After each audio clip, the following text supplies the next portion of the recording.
এই তো হবে হবে হবে, ট্রাই মামাম, ট্রাই করো, হয়ে যাবে।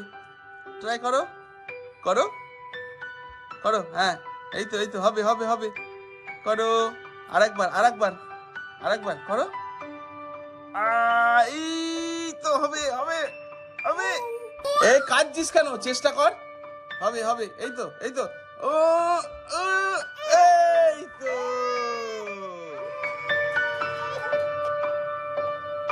Good morning everyone and welcome back to a new blog. কালকে রাত্রিবেলায় যে জামা কাপড়গুলো আমি এর মধ্যে দিয়ে দিয়েছিলাম, এই সকালবেলা উঠে এটা ওটা করতে গিয়ে আর মানে কাচতে কাচতে বেলা পড়ে যায়, তাই জন্য কিনা রাত্রিবেলা দিয়ে রাখি। এইগুলো সব ছাদে মেলে দেবো, একদম শুকিয়ে গেছে, একটুখানি দিয়ে দিলে হয়ে যাবে। তারপরে আরো খানি জামা কাপড় রয়েছে, সেইগুলো আজকে দিয়ে দেবো, দিলেই তাহলে জামা কাপড়ের ঝামেলাটা মিটে যাবে। জামা কাপড়গুলো অনেকদিন ধরে জমে পরিষ্কারই করা হচ্ছে না, এইগুলো চলো দিয়ে আসি। তারপরে আস্তে আস্তে আজকে একটু খানি বাড়ির কাজ করবো, কারণ রান্নাঘরটা আমার প্রচন্ড নোংরা হয়ে আছে, ডাইনিং গুলো নোংরা হয়ে আছে। আপাকে আজকে বলেছি লাস্টে এসে ঝড় বাড়ি ঝাড় দিয়ে মুছে দেবে, ততক্ষণে আমি এই সমস্ত কাজগুলোকে গুছিয়ে ফেলতে পারি। Losing time, I'm fading fast. I just wanna make it last. Try to let go of the past. I close my eyes, embrace the blast. Sleepless nights and headaches. তোমাদের সাথে একটা নতুন জিনিস শেয়ার করি। ইনায়ার কালকে যেটা বলছিলাম, ইনায়া কিন্তু এখন রোল করছে, দেখো দেখো দেখো দেখো, এই যে দেখো হয়ে গেছে, এই তো হয়ে গেছে। আরে হামা করে দিতে শিখিস নি তো এখনো। কি ও দাবিটা কি কেন করছে?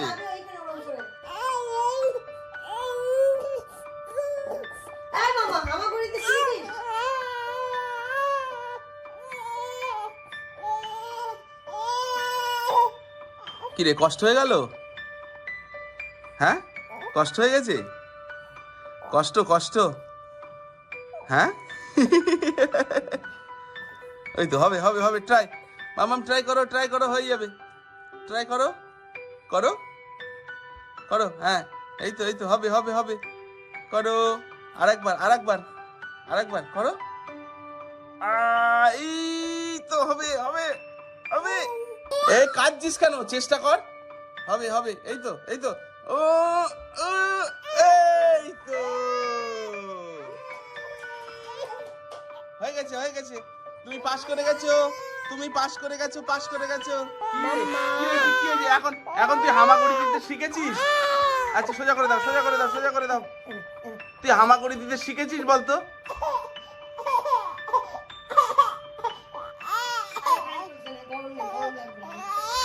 ফাইনালি ইনু পাস করে গেছে, ইয়ে মজা মজা।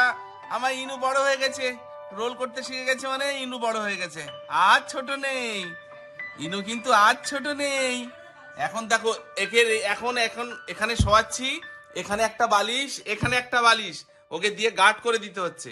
আমাদের এবার ওই সাফি,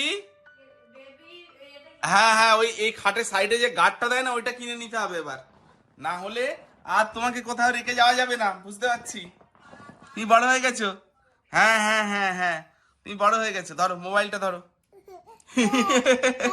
হ্যাঁ ইয়ে আও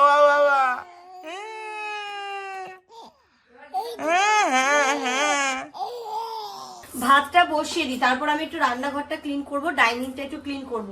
ভাতে আলু দেবো, ভিন্ডি আলু ভাজা, ডাল, এই গরমে এই সবগুলো যেন টক ডাল হলে আরো ভালো হতো, বাট আম তো নেই, কি করে টক ডাল করবো? লেবু ডাল করো, লেবুতে ভাত দিয়ে খাওয়ার সময় নিয়ে নাও। এখন গরমে কিন্তু টক খেতে হবে, যত খুশি টক খাও, শরীরের জন্য খুব ভালো।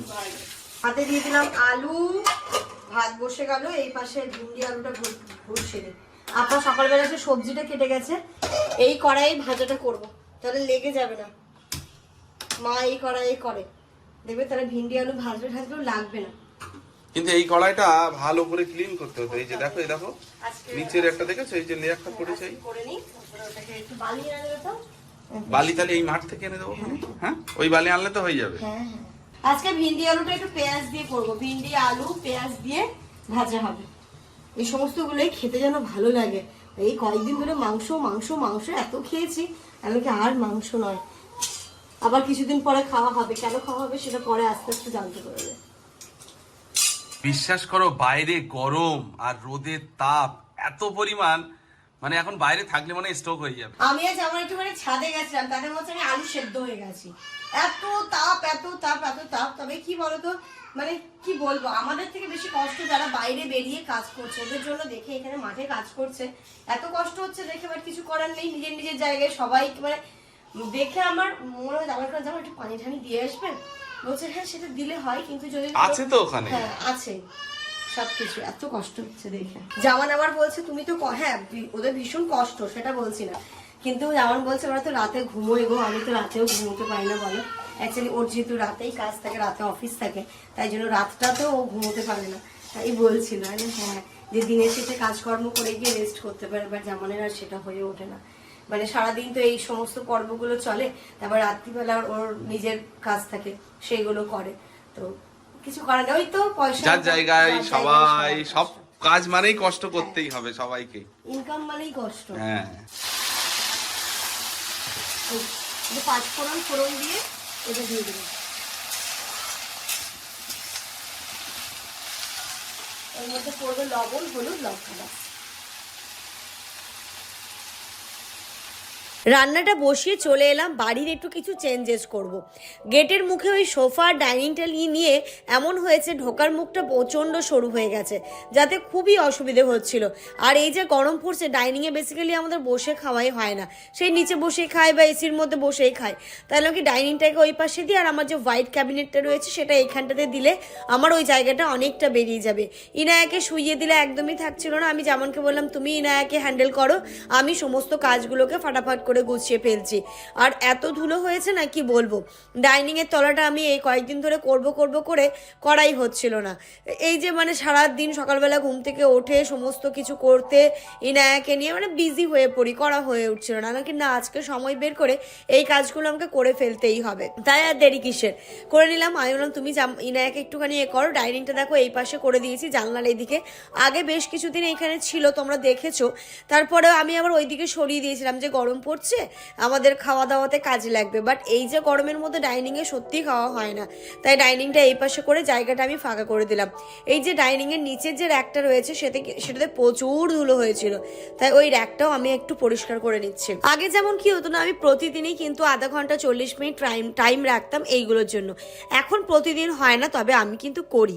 আর এই যে দেখো আমি যা যা বাস্কেটগুলো ছিল সেগুলো ধুয়ে রাখছি। আর এদিকে ইনায়া জামানকে নিয়ে জামান ইনায়াকে নিয়ে ঘুরছিল, তাই জামানের সাথে আমি কিছু কথা বলছিলাম। দেখো না কথা বলতে বলতে কতটা ভুল বকে ফেলছি।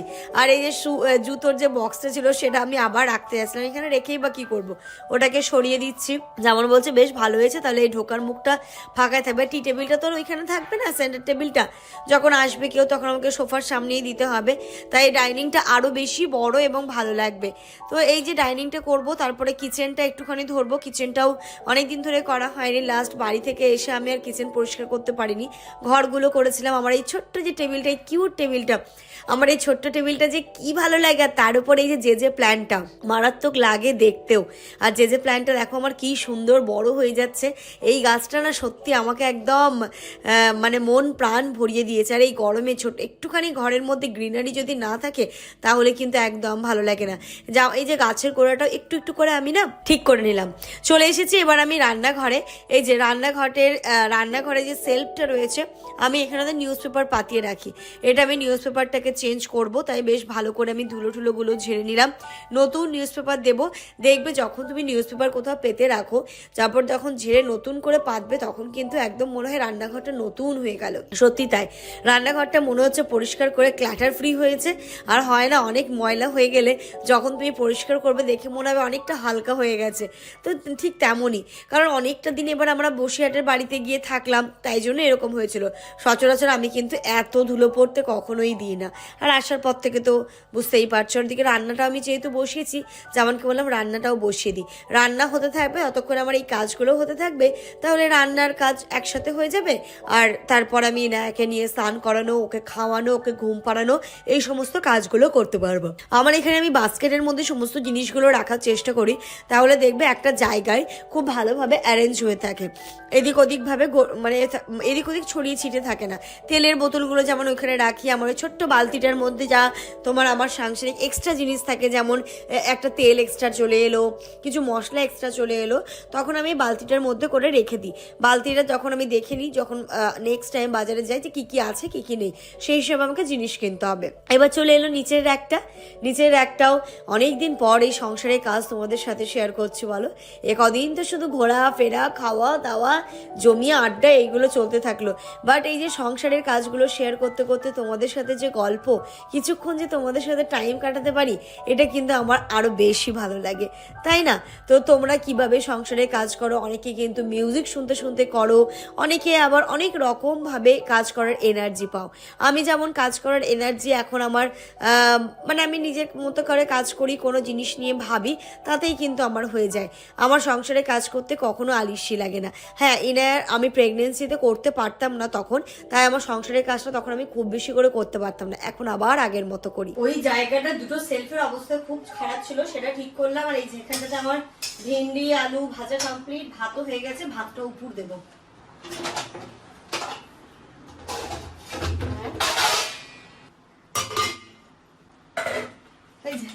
ভাতটা এখানে দিয়ে দিলাম উপর, ভাতে তো আলু দিয়েই দিয়েছি, এই ভাজাটাও তুলবো।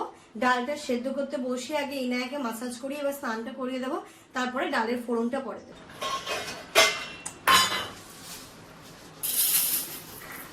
এই যে মোটামুটি ঝাড়া কমপ্লিট হয়ে গেল। আমি এবার ইনায়াকে স্নান করাবো, তার আগে একটুখানি ওকে আমি ব্যায়াম করিয়ে দেবো। চলো মামা, একটু ব্যায়াম হবে, ব্যায়াম হবে। তোমরা অনেকেই জিজ্ঞেস করছো ইনায়াকে আমি এখন কি ইউজ করাচ্ছি, কিভাবে কি করছি। তো আমি এতদিন তো ডক্টর যেই আমাকে ওর জন্য মাসাজ অয়েলটা দিয়েছিল, কোকোনাট অয়েল, সেটা দিয়ে করাতাম। ডক্টর বলেছে এখন যেহেতু প্রচন্ড গরম পড়ে গেছে, এখন কিচ্ছু দরকার নেই, লোশন ক্রিম কিচ্ছু না, পাউডার বলছে পাউডারও না, যদি খুব প্রয়োজন হয় তাহলে ক্যান্ডিড পাউডারটা একটুখানি দিতে পারো, তবে না দেওয়াই ভালো। তাই ওকে আমি একটুখানি, যেহেতু ওর এক্সারসাইজ ব্যায়ামের অভ্যাস রয়েছে, এমনি শুধু একটু ব্যায়াম করিয়ে দিয়ে স্নান করিয়ে দেবো। চল, এই যে ওকে আমি প্রথমে মাসাজ করাতাম, তারপরে এই ব্যায়ামগুলো করিয়ে নিতাম। 3 4 5 6 7 8 9 10 1 2 3 4 1 2 3। ঠিক আমি এই ব্যায়ামগুলোকে করিয়ে নি। 1 2 3 4 5 6 7 8 9 10 1 2 3 4 5 6 7 8। এইগুলো করিয়ে আমি কিন্তু অনেক উপকার পেয়েছি এনার উপর করে।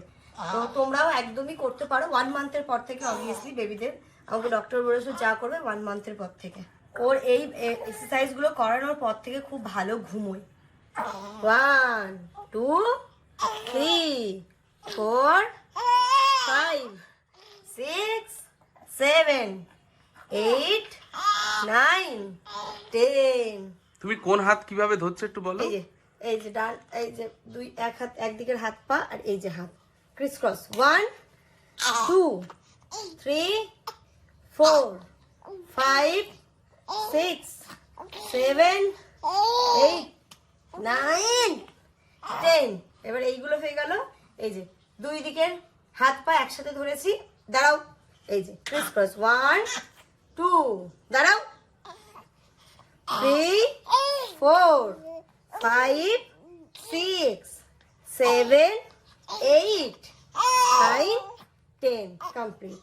এবার এই যে পাগুলোকে স্ট্রেট করলাম, এর মাথা স্ট্রেট, পা স্ট্রেট। এই যে দেখো মামা, 1 2 3 4 5। That's it.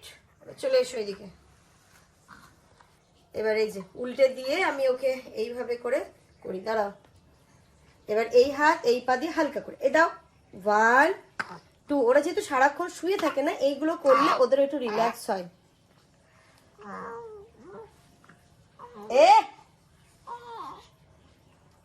1 2 3 4 এটা একটা গেল। আর যখন আমি ওর মাসাজ করাই তখন এই যে ওর শিরদাঁড়াটা রয়েছে না, এই 2 পাশ দিয়ে জাস্ট এই আঙুলটা এরকম ভাবে নিয়ে আসে আলতো করে, তাহলে ও একটু রিল্যাক্স পায় অনেক। চল এবারে স্নান করিয়ে দেবো। Good afternoon everyone. স্নান ধান করে এসে ভাবলাম আগে লাঞ্চটা করে নেবো। ইনায়া উঠে গেছিল বলে ওইভাবে একটুখানি ওর সাথে ওকে খাওয়াচ্ছিলাম, ওর সাথে টাইম স্পেন্ড করতে করতে লেট হয়ে গেছে। তাই তো তুমি ভুল সময়ে ঘুম থেকে উঠেছো। তো চলো আমরা এখন একটু খাওয়া, একটু না মানে ভালো করেই লাঞ্চ করবো।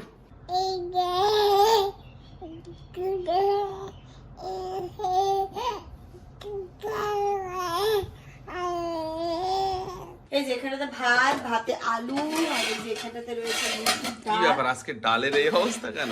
কেন মানে হালকা নিয়ে গেছে না, এই গরমে হালকা ডালই ভালো লাগে। ভেন্ডি আলু ভাজা, স্যালাড, আর রয়েছে আচার। আমরা ঘরে বসে নিচে বসেই খাচ্ছি, কারণ ইনায়াকে ধরার তো কেউ নেই, ও বিছানায় শুয়ে শুয়ে খেলা করে, আমরা নিচে বসে লাঞ্চটা করে নিই। আর এমনিও বাইরে প্রচন্ড গরম, ওই আর কষ্ট করে বাইরে খেতে ইচ্ছে করে না, মানে কি এখানটাতে নিচে বসে আরামসে খাই। এই যে আলু মাখা কমপ্লিট।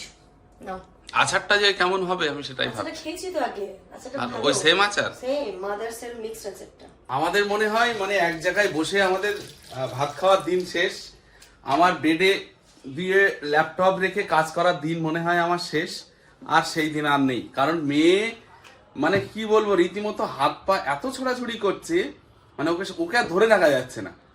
বলো একটুখানি ওকে রেখে বাইরে এসেই দেখছি উল্টে বসে আছে, মানে মানে পাগল হয়ে যাওয়ার মতো অবস্থা। এতদিন একরকম ছিল, আজকে থেকে দেখছি যেন যুদ্ধ আর এক রকম শুরু হলো। হ্যাঁ সত্যি তাই। এখন ইনায়াকে না নিয়ে রেখে যে আমি একটু বাইরে চোখ ফেরাবো, পাশ ফেরাবো, তার আর মানে উপায় নেই, কারণ মানে কিছুক্ষণের মধ্যে উল্টে পাল্টে কিছু একটা করে দিচ্ছে। আর বেডের অবস্থা এখন কি করছে বলো, বেড আমার সারা বেড কভার মনে হচ্ছে এক জায়গায় করে ফেলছে ও। আর ইনায়ের আমি একটুখানি দুধটা গুলছি। এবার দিন তো ডক্টর বলেছে, এবার আমি দিতাম মাঝে মাঝে দিতাম, হয়ে উঠতো না রোজার মাসে, তো এবার থেকে ওর রেগুলার বেসিসে দুধটা দেওয়াটা স্টার্ট করবো। ডাক্তার এবার দিন বললো না? হ্যাঁ বলে দিয়েছে যে এবার থেকে ওকে তুমি দাও, কারণ 6 মান্থেও পা পড়ে গেল, তো এবার ওর লাগবে। এই কৌটোটার একটা বাজে জিনিস করেছে, খুব একদম ওপেন করে দিয়ে মুশকিলটা করেছে। হ্যাঁ সত্যি তাই, কোথাও নিয়ে যাওয়া তো আরো ডিফিকাল্ট, তাই ভাবছি এখান থেকে কিছুটা দুধ নিয়ে না একটা ছোট কৌটোর মধ্যে, হ্যাঁ ওটাই ভালো হবে। ছোট কৌটোর মধ্যে তুমি রেখে দেবো। এই যে এখানে 30 ml জলের মধ্যে আমি 1 চামচ দুধ দিলাম। এবার এটা বেশ ভালো করে মিক্সিং করে নিই, এনাকে খাওয়াবো। কারণ এবার বলেই দিয়েছে যে না, এবার ওকে একদম রুটিন মেনটেন করে রেগুলার ভাবে ফর্মুলাটা দেওয়া স্টার্ট করো। এই দুধের কৌটো দেখে আব্বা কি বলছিল যে শেষ পর্যন্ত আমাকেই খেতে হবে। আফ্রিদেরকে আব্বাই খেয়েছিল, আফ্রিদ মানে শেষ প্রেশার খেত না, মানে প্রথম ওকে যেহেতু না একদমই ফর্মুলা খাওয়াতো না, ব্রেস্ট ফিডের ওপরই ছিল, তাই জন্য যখন ওর মানে 6 মান্থ কমপ্লিট হলো, সলিড স্টার্ট করলে তো ফর্মুলা খেতেই হবে, তো তখন আর ও একদমই খেতে চাইতো না। আমি একটুখানি ঠান্ডা করে নেবো এটা। এই দেখো বাইরে থেকে এসেই দেখছে উল্টে বসে আছে। কি করে পারবো রে মাম্মা, এদিকে ঢুচ্ছু তুই কেন? আচ্ছা নাও ঠিক আছে। আচ্ছা আবার উল্টাবে আচ্ছা ঠিক আছে কোল বেবি। বললাম না একে রেখে আমার চোখ ফেরানোর মতো অবস্থা নেই, তোমরা তার প্রমাণও পেয়ে গেলে। এই দুষ্টু, কি দুষ্টু হয়ে যাচ্ছ দিন দিন। মাম্মা তুমি কিন্তু আজকে খুব বেশি করছো, কিন্তু আজকে কিন্তু খুব বেশি করছো তুমি। টেস্টিং গরম আছে কিনা? মামা এত জ্বালাস কেন তুই? না গরম নেই, আর গরম নেই। এটা রেখে দিলেই ওর যত কষ্ট হয় খেতে। মুখটা কেমন করছে দেখো। খাও মামা। খাচ্ছে খা মা, খা আমার লক্ষ্মী মা। অনেক টাকা দাম নিয়েছে দুধটার মা। আস্তে ও ফর্মুলাটা খেতেই চায় না একদম। আস্তে মা, আস্তে মা। এটা হচ্ছে আমার গুড গার্ল, খেয়ে নেবে। আমরা পার্কে ঘুরু করতে যাব। হ্যাঁ ইনু আর আমি কিন্তু পার্কে যাব এক্ষুনি ঘুরু করতে।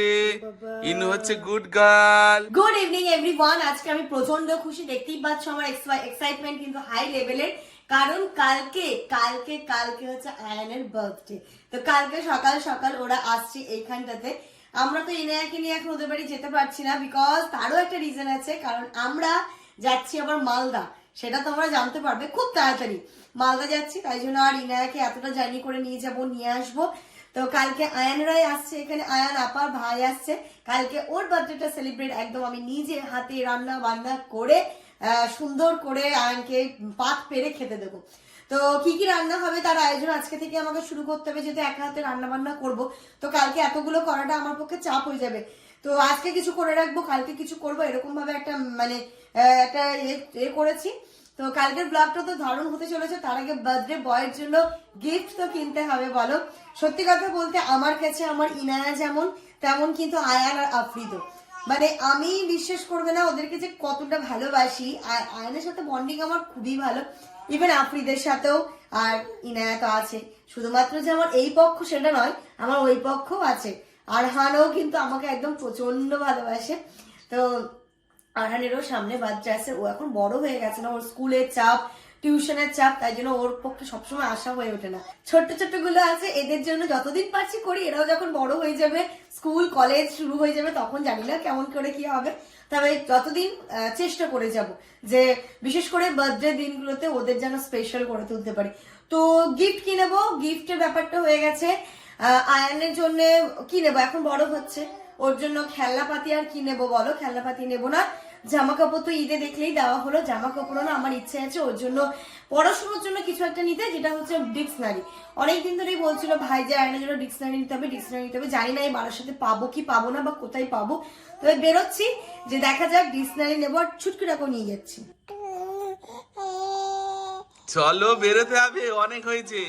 ও তো চলো বেরোতে হবে, এক্ষুনি তো কাজ ছিল বাইরে যাওয়ার জন্য। এসেই প্রথমে আমরা পেট্রোল পাম্পে এসেছি, ওই যে দেখো জামান হচ্ছে রিফিল করছে। চলো ফুল করে নিলাম একেবারে। ভালো করেছো, বারবারে আসা ঝামেলা। যাক ফাইনালি একটা বইয়ের দোকান পেয়েছি, এখানে তো ডিকশনারি আছে, আমি একটু দেখে নেবো, দেখে তারপরে ডিকশনারি তোমার জন্য নেব একটা। এটাই তাহলে ফাইনাল? হ্যাঁ এটাই ফাইনাল। এটা ঠিক আছে। হ্যাঁ এটা হচ্ছে ইংলিশ টু বেঙ্গলি আর ইংলিশ।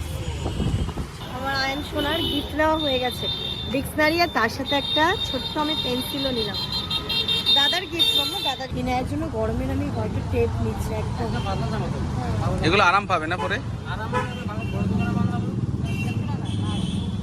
এটাই গরমের এই জিনিসটাই ছিল না, শুধু সাদা দিয়ে, একটা সাদা দিয়ে দিন। হ্যাঁ হ্যাঁ একটা সাদা। এটা নাও, এটা নাও। হ্যাঁ এটা নিচ্ছি। কটা নেবে, কটা? চারটে নিই। বাপরে বাপ, বাইরে গেছিলাম, মানে কি গরম কি গরম, বলার নেই কিছু। তো এই যে আয়নের গিফট তো তোমরা দেখে নিলে, এটা নিয়ে নিয়েছি। আর ইনায়ের জন্য কয়েকটা ড্রেস দিলাম। এই গরম যা পড়ছে না, ওর ঘরে পড়ার জন্য মানে অতটা কিছু ছিল না, ছিল বাট এই যে মানে গরমের এই জিনিসটা খুব দরকার ছিল। এটা একটা ডিজাইনটা আমার বেশ ভালো লেগেছে, সামনে বোতাম তো, ওকে পরাতে খুলতেও সুবিধা হবে, তাই চারটে নিয়েছি। দুটো, এই যে একটা, তিনটে, এটা হোয়াইট নিয়েছি, চারটে। আরে সুন্দর হয়েছে ড্রেস। ভালো হয়েছে না? কালকে এগুলো ধুয়ে দিতে হবে।